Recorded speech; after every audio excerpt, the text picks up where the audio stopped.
After dinner, Rudeus called Ghislaine and the etiquette teacher to his room. The etiquette teacher, Edna Leyloon, lived in the city, so he'd had a butler send a message. "First, it's a pleasure to meet you. I'm Rudeus Greyrat. Edna Leyloon, I teach Lady Eris about proper etiquette." She had the face of a middle-aged woman whose wrinkles were just beginning to show. Her features were soft, and she had a kind smile that emanated warmth. "The reason I called you here today is to talk about Eris's lesson schedule." Eris was currently learning 6 subjects: reading and writing, arithmetic, magic, history, swordplay, and etiquette. The subjects were split over 3 time periods, separated by meals and snack time. Her entire day was filled up. "It may look like it's going smoothly, but there's a problem," Rudeus said. "Her stress has been building since she studies every day without any breaks. Remarkably so during arithmetic lessons. She was irritable the entire time. If she ran into difficult problems, she would take it out on him. It was dangerous. So I would like to give her a day free of lessons every 7 days." Edna raised her voice. "May I ask one thing? If my lessons are reduced, would my salary also?" Rudeus cut her off. "You don't have to worry about that." He'd already spoken to Philip. They had monthly salaries, so they'd get paid regardless of whether they gave lessons or not. He explained the new schedule. Sword practice would remain daily. Magic must be practiced daily as well, but there was a limit to how much mana a person had. Etiquette would be reduced to 3 or 4 times a month. Also, at any point, you can't teach a lesson. Contact me. I'm always here at the manor, so I can fit my lessons into your time slot. I would like to have these meetings every 1st of the month." He added, "If we work together, we can come up with a quick response to any issues." Edna smiled softly. "You are still so young, Lord Rudeus, yet you are so considerate to Miss Eris." That was how Rudeus managed to get himself a day off. Finally, his first day off arrived. He decided to head into the city, but found Ghislaine and Eris lying in wait for him at the exit. "Where do you think you're going?" Eris seemed restless. "Sightseeing? By yourself?" "Do I look like I have someone else with me?" "That's not fair. I haven't ever been able to go out by myself, not even once." "Isn't that because you'll get kidnapped if you go out on your own?" "Well, you got kidnapped too," she snapped back. She was right. It was possible someone might try it again to demand ransom. But if I get kidnapped, I can get back home on my own. She crossed her arms over her chest and glared at him. "I'm going too." She would usually make such a declaration only after hitting him. Apparently, she'd decided not to use violence this time. That meant she had matured some. A small amount, but progress nonetheless. "All right, then let's go." "Ghislaine's coming too, right?" "Yes, it's my duty to protect the young mistress." Rudeus watched as Eris ran off to get ready. "Don't overestimate your abilities," Ghislaine warned when they were alone. This was about him saying he could escape kidnapping on his own. "I know. I was just trying to motivate her a little. If something happens, call me. I'll help you." The citadel of Roa was one of the biggest cities in the area, though big was relative. It was still smaller than the expanse of countryside that made up Buena Village. The walls themselves were about 7 to 8 meters tall and wrapped around the entirety of Roa. That said, the city wasn't a perfect circle. It bent with the terrain, probably covering about 30 square meters. Creating walls this size was no simple feat.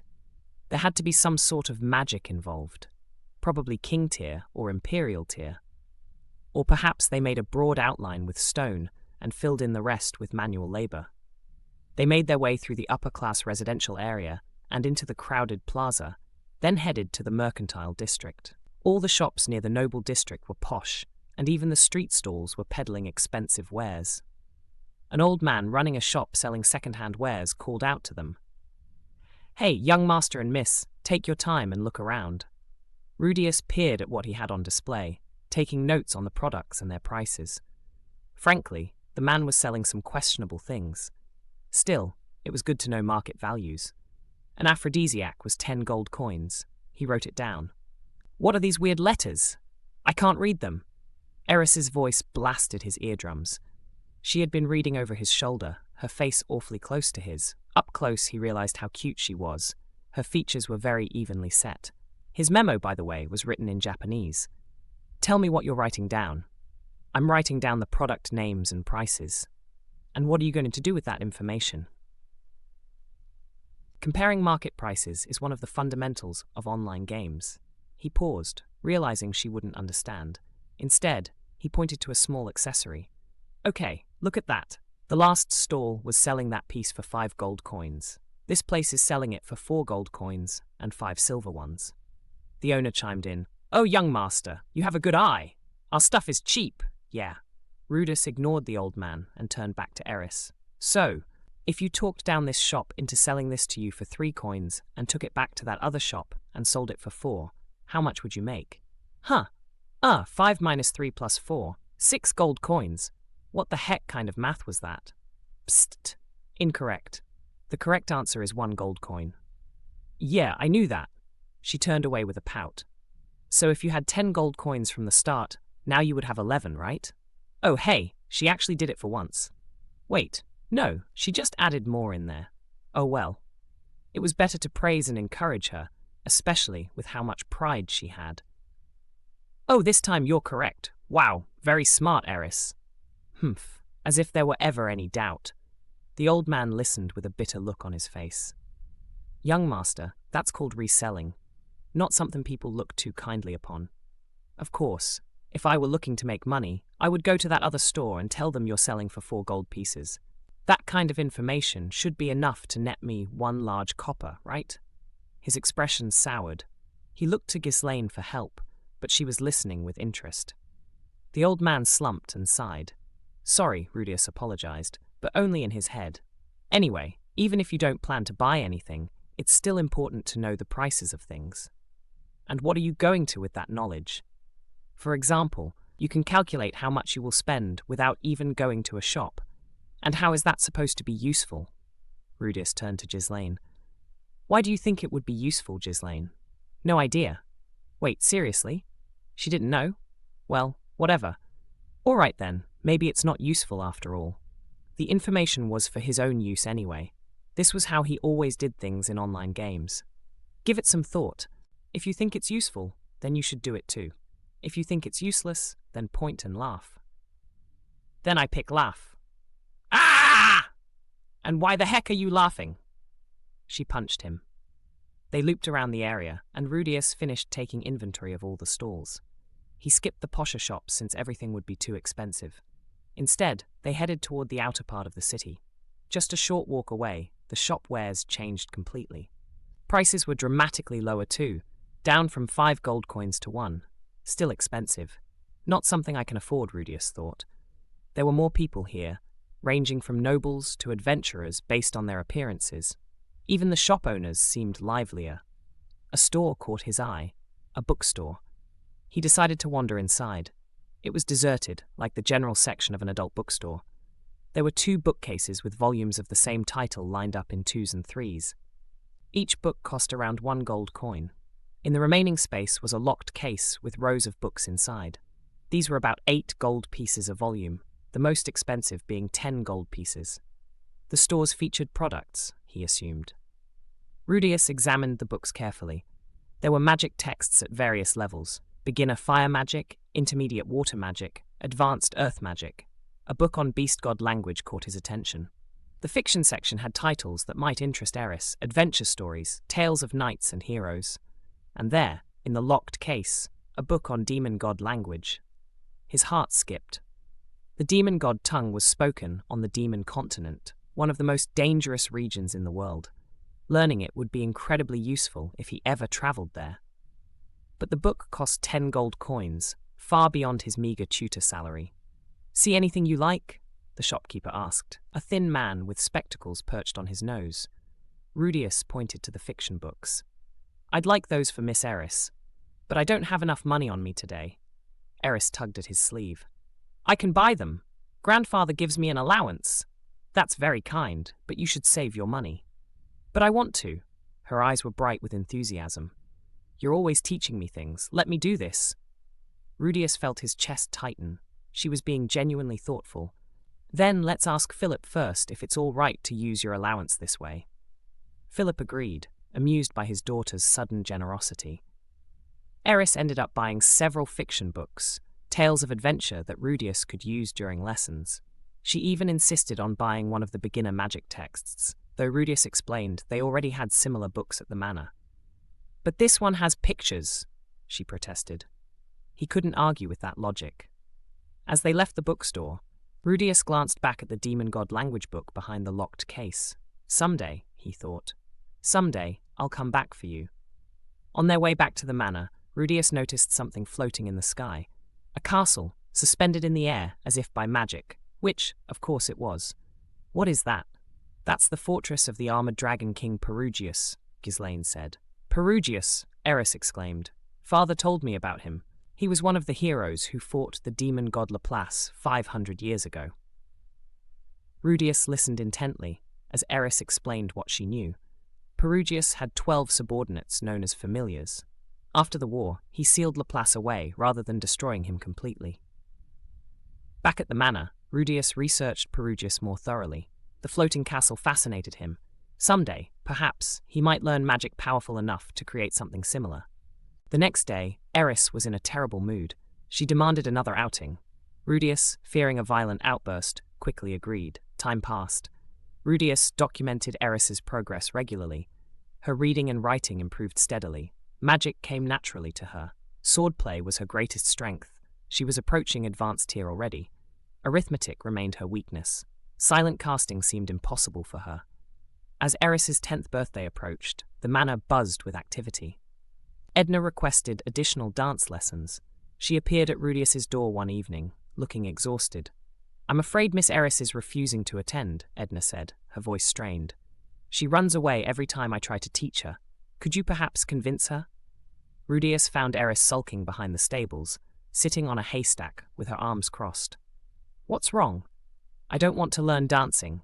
It's boring and pointless." "Is it because you're not good at it?" Her face flushed red. "That's not. I mean, it's just stupid. Why do I need to prance around like an idiot?" "If you're bad at something, you should practice until you're good at it. That's what you always tell me about swordplay, isn't it?" She glared at him, but couldn't argue with her own logic. "Fine, but only if you learn too." That's how Rudeus ended up learning to dance alongside her. To his surprise, he picked it up quickly. The footwork was similar to sword forms, patterns repeated, weight shifting from one foot to the other, maintaining balance. Eris, meanwhile, struggled. Her movements were too sharp, too aggressive. Her sword-fighting style didn't translate to dancing at all. "Your movements are too sharp," he observed during one practice session. "Dancing requires smooth, flowing motions, like water, not fire." She tried to adjust but kept reverting to her natural style. Frustrated, she kicked a practice dummy so hard it toppled over. Rudeus watched her carefully, then had an idea. "Let's try something different. Think of dancing as dodging an opponent's attacks. The music is your opponent. You need to predict when the next beat comes and move accordingly." Her eyes lit up. That concept she understood. He devised a training method incorporating rhythm exercises, clapping patterns that she had to match, dodging while maintaining timing, as if avoiding sword strikes set to music. He even had her practice footwork while Ghislaine swung a practice sword at her, real motivation to get the timing right. Gradually, Eris began to improve. The sharp, aggressive movements softened into something more graceful. She still moved with power, but now it was controlled. The day of the birthday party arrived. The ballroom was filled with nobles, all dressed in their finest. Crystal chandeliers hung from the ceiling, casting warm light across polished marble floors. Long tables groaned under the weight of elaborate dishes. Eris wore a beautiful gown, deep crimson to match her hair, styled elaborately with ribbons and jewels. She looked nervous, fidgeting with her dress. "You look beautiful," Rudeus said. She punched his arm, but lighter than usual. "Shut up." When the opening dance began, she nearly froze. Rudeus could feel her hands trembling in his. The music started, a waltz, slow and stately. "Remember," he whispered, "the music is your opponent. Listen for the next beat." She took a breath and nodded. They began to move. At first she was stiff, counting beats under her breath, but gradually she relaxed. Her natural athleticism took over. By the end of the dance, she was actually smiling. Later in the evening, Saurus made an announcement. "This young man is Notos Greyrat, son of Paul Notos Greyrat. He may be from the branch family, but he's still a Greyrat. The room's attention turned to Rudeus. Suddenly, he found himself swarmed with dance requests from various noblewomen. Some were genuinely interested in meeting Paul's son. Others seemed to view him as a curiosity, a hidden Greyrat, raised in obscurity. Philip pulled him aside afterward, a knowing look on his face. Engage freely with the guests. It's good practice for your social skills.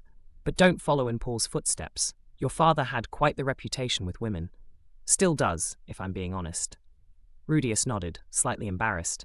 I'll keep that in mind. After the party, Rudeus gifted Eris and Ghislaine magic wands he'd crafted. Eris's eyes lit up with genuine joy. Ghislaine then gave Eris a ring. This is a talisman that protects against bad wolves, she said cryptically. Rudeus raised an eyebrow. Bad wolves? Yes, particularly one bad wolf you should definitely watch out for. Ghislaine's eyes flicked meaningfully toward him. The next morning, Rudeus woke to find Eris asleep beside him. She'd passed out on his bed during the party. He carefully extracted himself and went for a walk. Unfortunately, that walk led him to the Forbidden Tower. There, he accidentally witnessed Saros with a cat-eared maid. Saros, utterly unfazed, invited Rudeus on a long ride as if nothing unusual had happened. 2 years passed in a blur of study and training. Rudeus dedicated most of that time to language studies. He learned Beast God Tongue, Demon God Tongue, and Fighting God Tongue. The latter was surprisingly similar to the human tongue, somewhat like German and English. Once you learned one language in this world, the others came more easily. His sword skills improved, but only to the point of approaching intermediate tier.